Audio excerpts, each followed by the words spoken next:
Okay, so when we talk about meiosis, we're talking about the formation or the creation of sperm cells and egg cells. All the other cells in your body, when they divide, they go through mitosis. Okay? What we're talking about today is not mitosis. We're talking about something called meiosis. Confusing. There's no T in it. That's how you can remember it. Now listen. This only happens in humans. It's in the ovaries and testes. The gonads. Gonads are the ovaries or the testes, depending on whether you're male or female. This only occurs there. All right? It only occurs when sperm cells and egg cells are being produced. Okay? So, let's get into this. Recall. Now, folks, let me give you a little sales pitch for why you should take notes now, even though I'm recording this. Because taking notes can help you to remember stuff, right? And taking notes now, it says recall that. I'm not done yet. Taking notes now means you don't have to watch this again later. Okay? I agree. And it also means that even if you did watch it again later, you don't need to take notes later. And then you don't need to have, if you're going to study from your notes, if you like to study from your notes, you've already got them. It gives you more flexibility for later, because if you're not going to take notes now, that means you're probably going to need to go back and watch this later, right? You want more flexibility for the future, so do it now. Don't procrastinate about your note-taking. Recall that chromosomes contain the genes.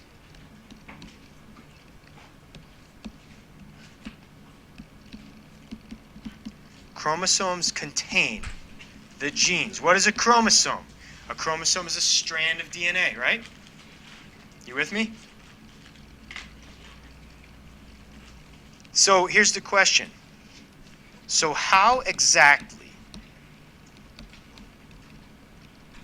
do chromosomes get passed from parent to offspring?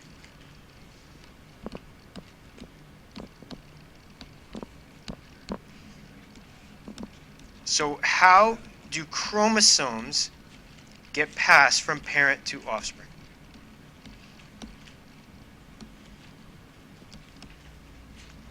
All right?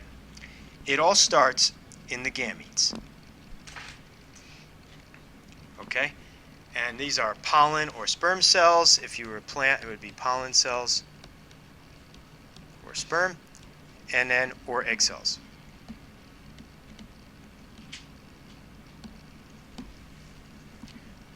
Now, when gametes are formed,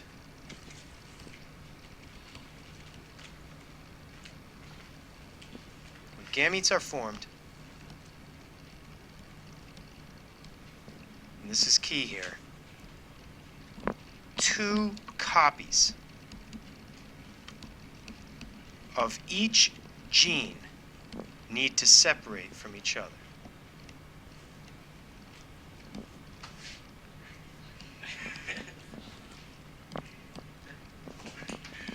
Now, here's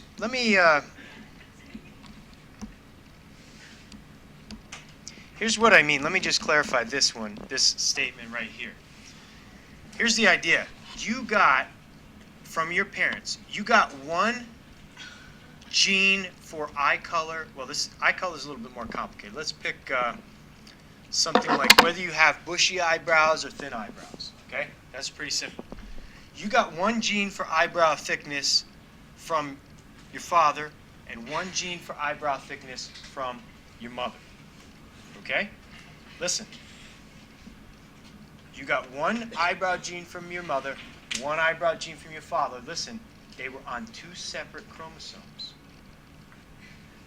See, there's 23 basic chromosomes, and your body cells have 2, they're called sister chromatids, remember? Of each one of those 23. One came from your mom, one came from your dad. So picture these are two chromosomes in my cell. One of these has a gene on it for eyebrow. That is the gene that would make it thick, bushy eyebrows. The other one also has a gene for eyebrow, but it says thin eyebrows. Okay? My cells have both of those chromosomes, both of those genes. It turns out I have bushy eyebrows. Why? Because the bushy eyebrow gene is what we call dominant. All right? So they're both there. The dominant one is being expressed. Okay? Now my body cells have both. Here's the thing. My offspring are only going to get one or the other from me. Follow me? Why? Because each sperm cell is only going to have this one or this one. That's what we're talking about right here. Those two copies, are you with me? Have to get separated in the process. Otherwise, my offspring would get two different forms of the gene from me and two from their mother, and then they have four of those chromosomes. And if that happened every time, your number of chromosomes would keep doubling and doubling and doubling. So what actually happens in meiosis is instead of the number of chromosomes staying the same, they get cut in half in meiosis. Let's go further, and you'll see what I mean here. Some definitions. Diploid. Diploid cells have two copies of each gene. That's what I was just talking about. These are your body cells. So when I say body cells, I just mean all the other cells in your body, the skin cells, brain cells, all that kind of stuff.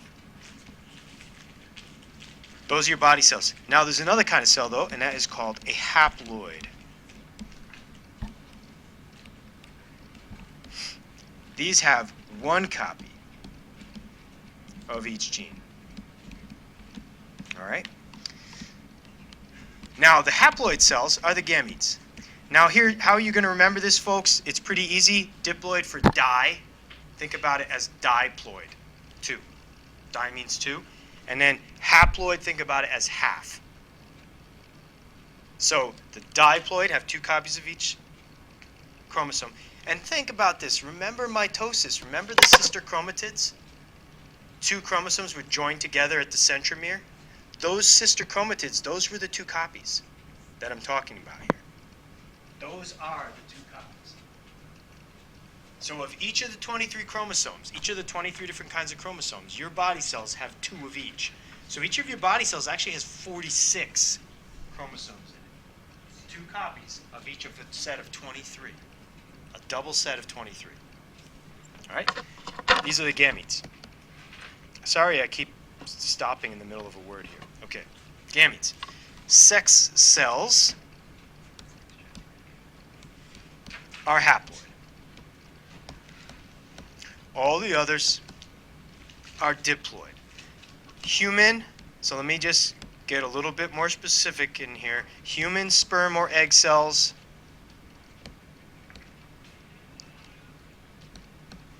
have 23 chromosomes.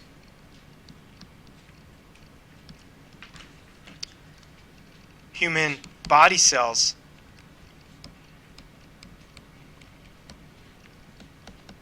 have 46. This is called N. This is called 2N. N is the number of basic types of chromosomes. There are 23 different types. Now what does that mean? Each chromosome in your cells has the genes for specific things on it. Like there might be one chromosome that has the genes for eyebrows and hair color. There might be another chromosome that has the genes for eye color. There might be another chromosome that has the genes for how your hands form. Okay? There's 23 different kinds of chromosomes. And they all have different kinds of genes on them. In your body cells, there's 2 copies of each one.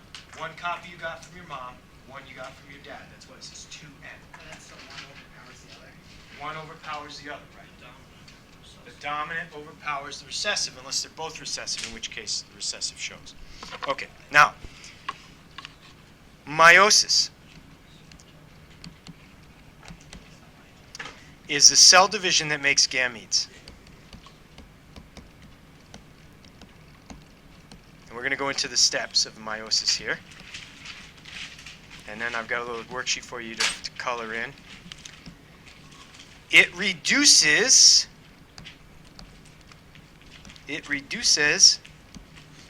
the number of chromosomes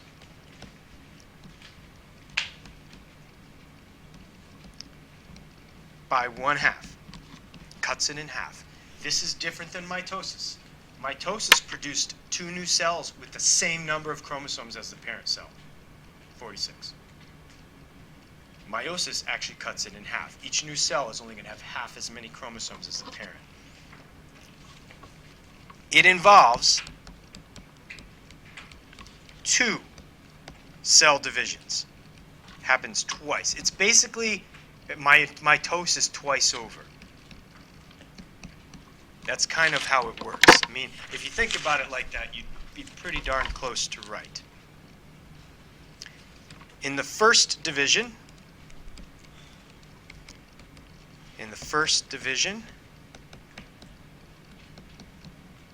each pair of homologous chromosomes, this was a term from before when we talked about mitosis, homologous chromosomes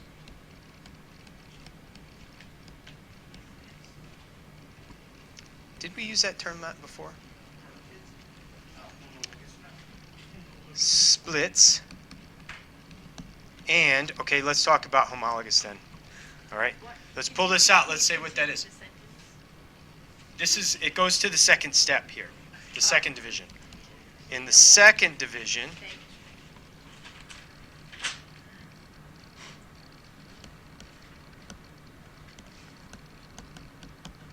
and I'm just going to do ... because we're going to get to that in a minute. Let's talk about homologous chromosomes, okay?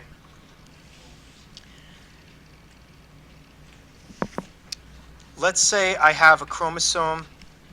These are 2 homologous chromosomes. And maybe right here is a gene for eyebrow bushiness. By the way, bushy eyebrows are dominant.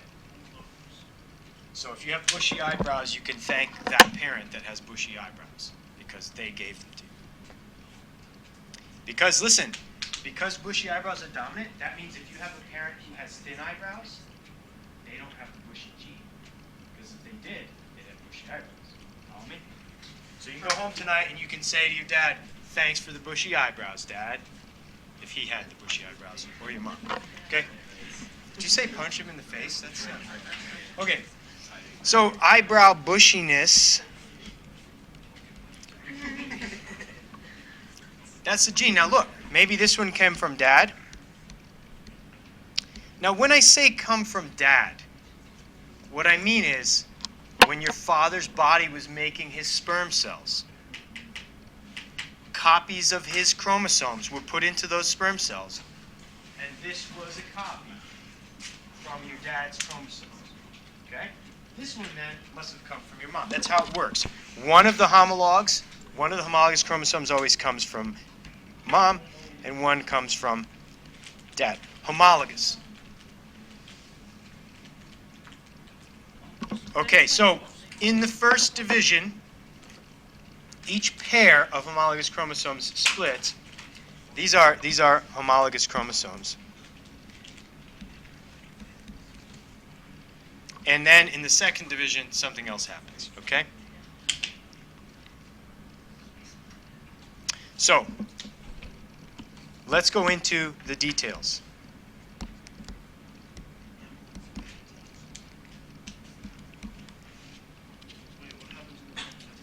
Oh, in the second division, the pairs...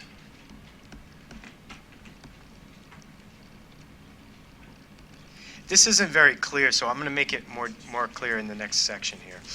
The pairs of each homolog split.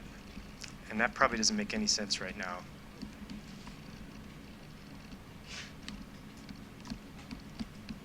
Okay, we're going to get in. I'm going to show you what I mean by that. Okay, the details. It starts off, meiosis starts off with interphase 1. It's actually just interphase, but we'll call it, in this case, DNA is copied.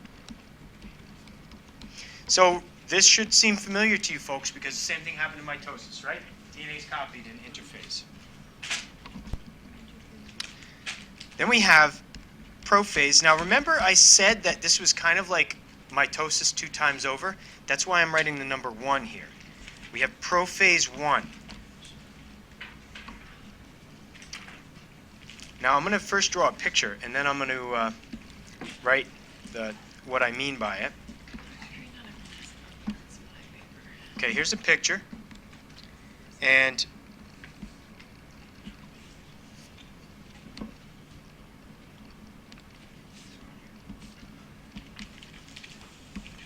now I'm using different colors here, folks.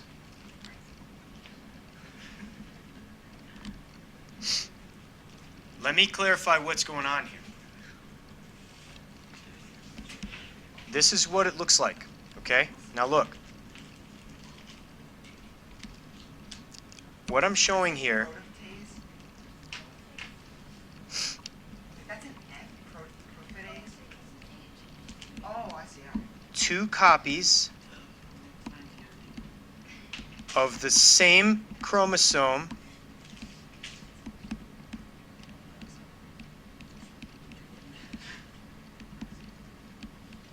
from the father, 2 copies of the same chromosome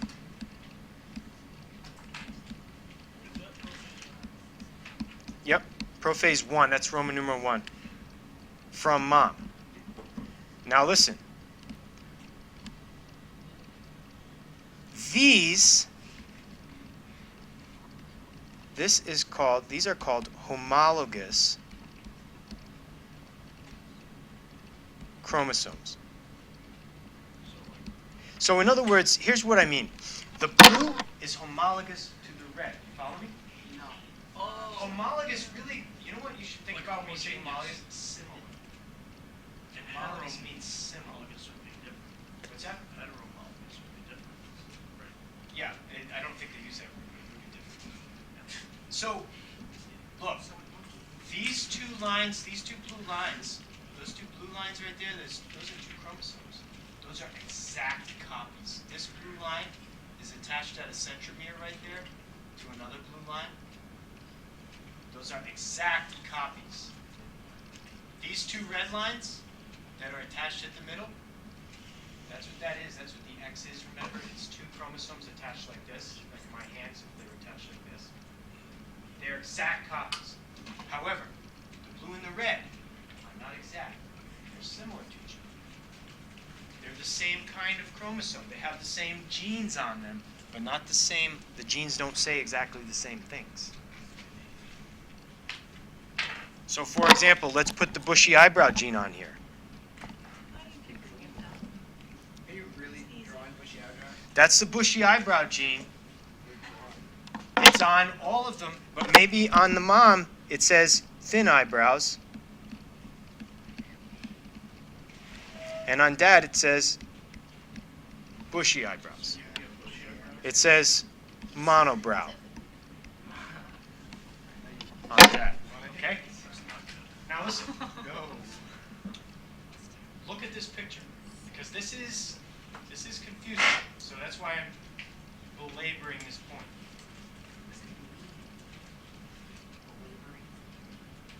Chromosomes were copied, and now you have 2 copies of each chromosome. By the way, this is the same as what happens in mitosis, before mitosis. Now here's what would happen in mitosis. Bro, don't do that. That would confuse me. don't tell me what's gonna happen to mitosis, Okay, because then on the right. test, Yeah, I don't wanna confuse it. And I'll say what happened. It is true that the good thing is that mitosis was on the midterm, so mitosis will not be on the final, only meiosis. Right? So we split that up on purpose like that so that you don't have to try to separate the two. So what I want you to see is that the blue's from dad, the red's from mom. Now look, I've shown two different types of chromosomes here. If I was going to show a real human cell, I'd have to have 23 of these things in here. I've only got 1, 2 right now. I'd have to have 23 sets of them. They're called tetrads, by the way, because there's 4 tetrads. Yeah. Quad before. In Greek, it's tetra. Yeah. Or you know how you drew the eyebrow Yep. trace or whatever? Is one of them always going to be dominant, or is it different with everything? It's going to be different. Well, no, a particular gene always works the same way for everybody. So, like, if it's dominant in you, it'd be dominant in me also. The only question is, do I have that dominant allele? So bushy eyebrows are dominant. It's always dominant, yeah. Bushy eyebrows are always dominant. Like dark hair is more dominant too than light hair. What's that? Yeah, you can have recessive and a dominant, but then the dominant shows itself, right? Yeah. And then like if the environment has recessive and dominant, then you can have a recessive or dominant. Right. Yep. Yeah, and we're going to get into those doing the Punnett squares and stuff tomorrow. Okay, sister. Now I'm going to write the verbal description here. Sister chromatids exact copies are attached at centromeres.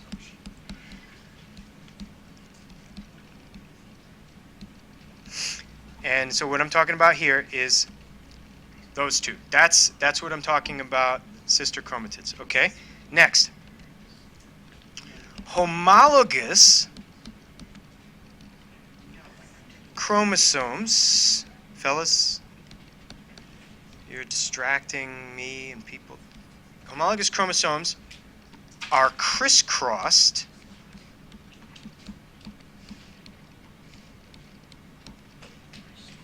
and paired up. Now, you need to understand the difference here, folks, before we move on. And I know you don't have two different colors, so it's not as easy for you to draw this. This is what the second sentence is talking about. Okay? These two are two sister chromatids joined at a centromere. These 4 are 2 homologous chromosome pairs. What's the difference between a chromosome and a chromatid? A chromatid is just specific to the one strand, one side of the strand. Chromosome can be used for the pair as well as for the spore. That term's more confusing. Chromatid always means just one side of this X. Oh, okay. The word chromosome is sometimes used for the whole X. Now, I want to mention something else at this point, folks. Listen. That, you see how I've got their arms crossed right there, the blue and the red? Yeah, because they're swapping. This right here is actually called, this is actually a very important process. This is called crossing over. Crossing over, it's not about speaking to the dead or anything like that. It is about, listen, crossing over is a time when they actually touch and they can exchange sections of DNA at that point. It's pretty weird, but a section of DNA can actually come off of the red one and go onto the blue one. So Here's it's like what that a means. fighter pilot being fueled in the Like air. switched in the air or something, it can actually shuffle the genes even more than they would be normally. Think about what this means. A gene that was from your mom can move on to the chromosome that was from your dad. That's weird. So it's a whole additional level of shuffling that can happen. Is that how hermaphrodites are born? No. Okay, next one. Metaphase. Metaphase 1. Notice I'm still in 1 here. I forgot to show you folks, we got the spindle starting to form over here, just like we did in that thing that I'm not supposed to mention, mitosis. No, is that what you're doing? But notice that they're not joined yet. So it gets a stick. So there was a spindle, just like before. Now in this stage, the spindle is going to be center stage here. Okay? And guess what's happening in metaphase? These guys are going to be lined up like this. Just wanted to say it too. This looks exactly the same as mitosis. So far,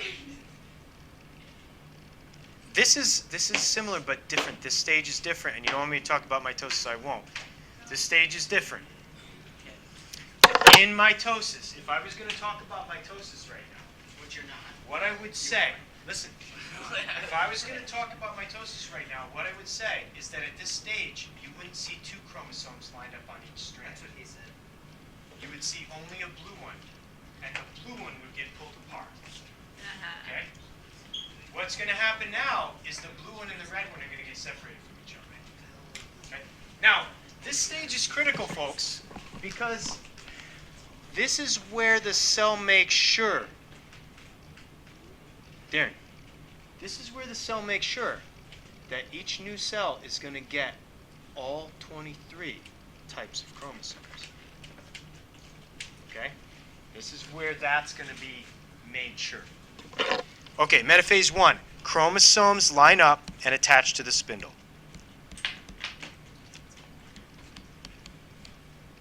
The nice thing is, it is very similar to mitosis, so if you remember the basic way the phases look, you'll be able to match them up. Chromosomes line up and attach to the spindle.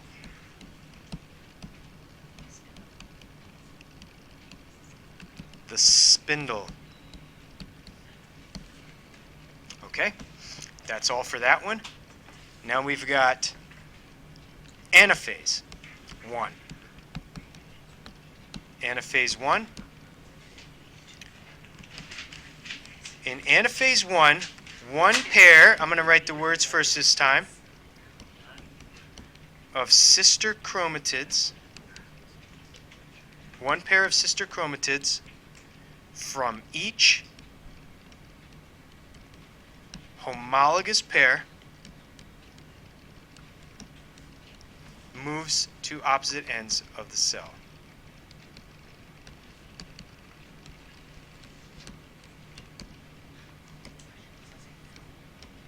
From each.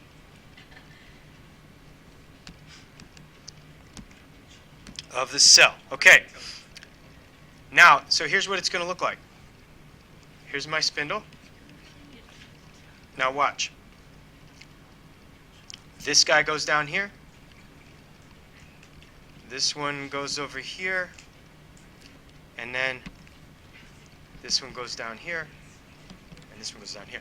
Now look, I didn't show it shuffling, but let me show some more chromosomes so maybe we would see some shuffling going on here. If I draw more chromosomes in here like this, what would happen is some of the ones from dad go to one side and the ones that go from mom go to the other side. So here's where some of the shuffling takes place. Like you got almost exactly half of your genes from your dad and half from your mom.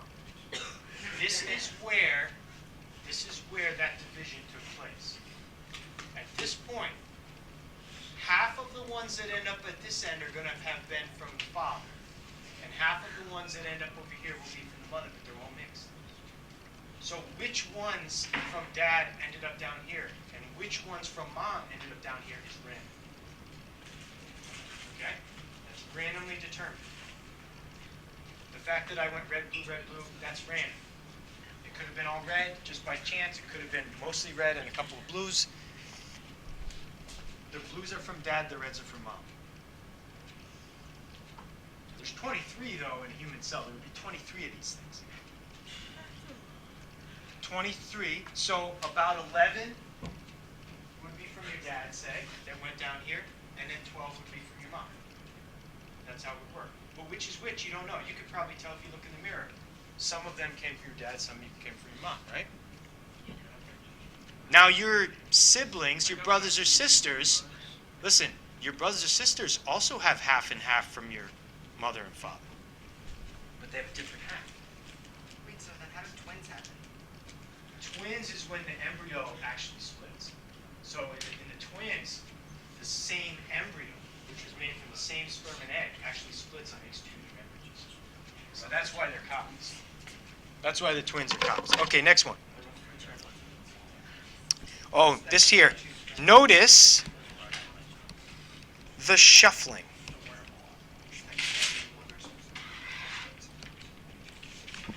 Notice the shuffling. Random determination. Random determination of which new cell will get which homologous chromosome.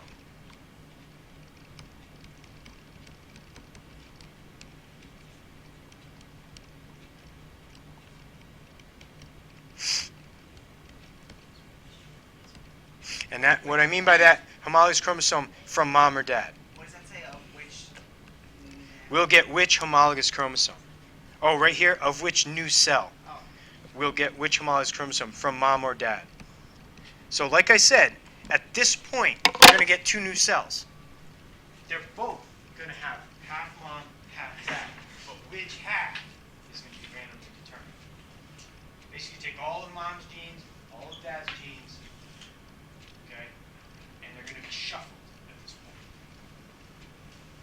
And you're going to get half and half, but you don't know whether it was the eyebrow gene from mom or the eyebrow gene from dad. Okay? That's anaphase 1. All right, next. Telophase. I'm not going to be as detailed from now on, so it gets a little simpler. Telophase 1. This is the end of the first stage, the first cycle. And here's what we do. We start a new nucleus down here. New nucleus down here.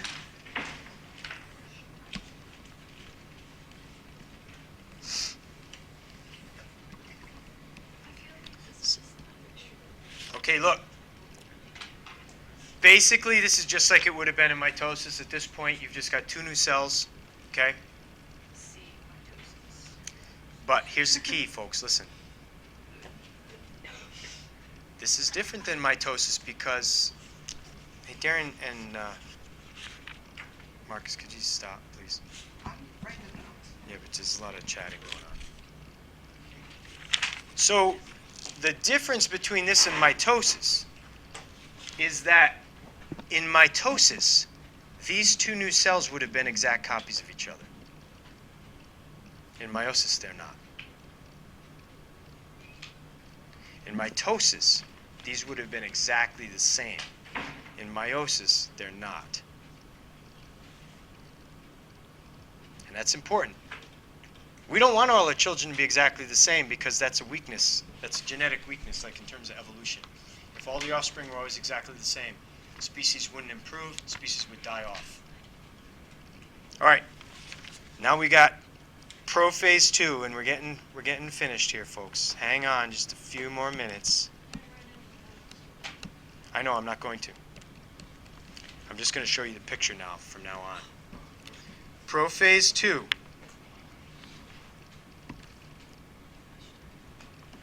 I'm going to give you a paper that's got more notes, plus your book gives a little bit more detail. Look what's going to happen. It's just another prophase. A new spindle forms in each of the new cells. Okay, this is just starting over with each new cell. We got a new spindle.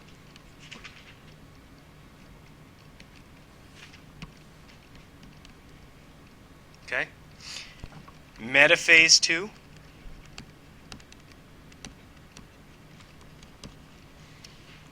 Metaphase 2, guess what? They line up across the spindle.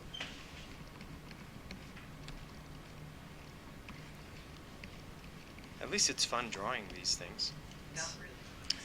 So, They line up across the spindle like this.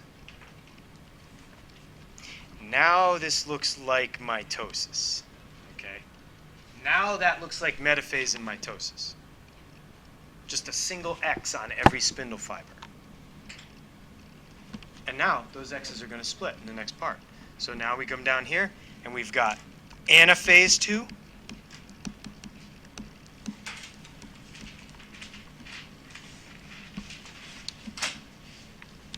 Wait till we get to anaphase 4, guys. Then you're going to be like, Wait, are we doing that right now, wow. today? No, I'm just kidding. It only goes through 2. Yeah. There's only 2 cycles. There's only 2 cycles, not 4. So we're almost done. You can tell we're almost done. We just got to get to telophase, right? So what does anaphase look like? Draw your spindles. Okay, there's my spindles. What happens? These things are separated like this. I'm only drawing 2 chromosomes in here. There'd be 23, remember? There'd be 23 on each side here. There'd be 23 here, 23 here, if this was your cells. So they're moving apart.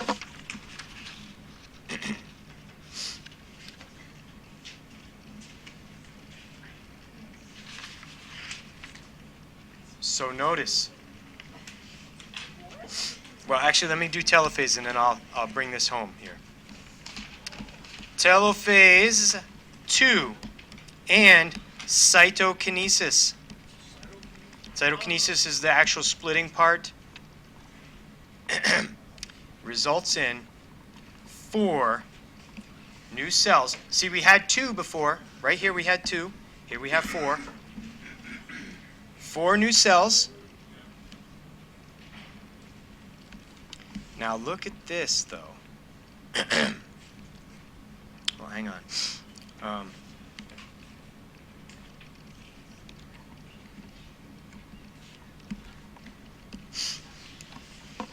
Now here's the thing.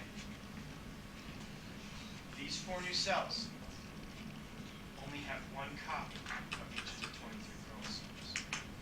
Now that is different than mitosis. And if you want, you can go back and look at mitosis. You probably don't want to do that.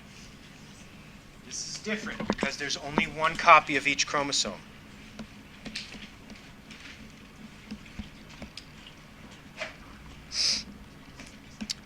Now, why is this important? And I'll be done with this. I just want to say this before I finish. Why is it important that they only have 1 copy? Because a sperm cell is going to join with an egg cell. Listen, a sperm cell is going to fuse with an egg cell to make 1 new cell, that is the embryo, right? The zygote. And that 1 new cell has to have a full set of 23 copied chromosomes. Half from dad, half from mom. Listen, if each of these things had 2 copies of each one, then that embryo would have double the number it's supposed to have. I don't know if that makes any sense, but these each have only 1 copy. Here's what that means. This sperm cell, let's say this is a sperm cell. This sperm cell only carries 1 copy of the eyebrow gene, only 1 copy of the hair color gene, only 1 copy of the connected earlobe gene, only 1 copy of the tongue rolling gene, and so on. Now, each of those copies, the eyebrow gene, for example, could have come from this guy's father or this guy's mother. But this guy is only passing on 1 to his offspring. Okay? What you pass on to your offspring is only 1 copy of each gene. Follow me? Not both. You're either going to pass on your father's form of the gene or your mother's form of the gene, and not both, to a specific offspring. Your firstborn child is either going to have your mother's eyebrows or your father's eyebrows, and not both. Or your, actually, Could be your wife's eyebrows or your husband's. Yeah. Well, I know this kid, he has red hair, and like, his grandpa has red hair, but his parents. Yeah. See, recessive genes can skip a generation. Because they're recessive, that means his parents both had the dominant trait, right? But they also both had the recessive, so they both gave him the recessive. So he didn't have the dominant, he just has. That happens a lot with like blue eyes too. Blue eyes will skip a generation. Yeah. All right, questions?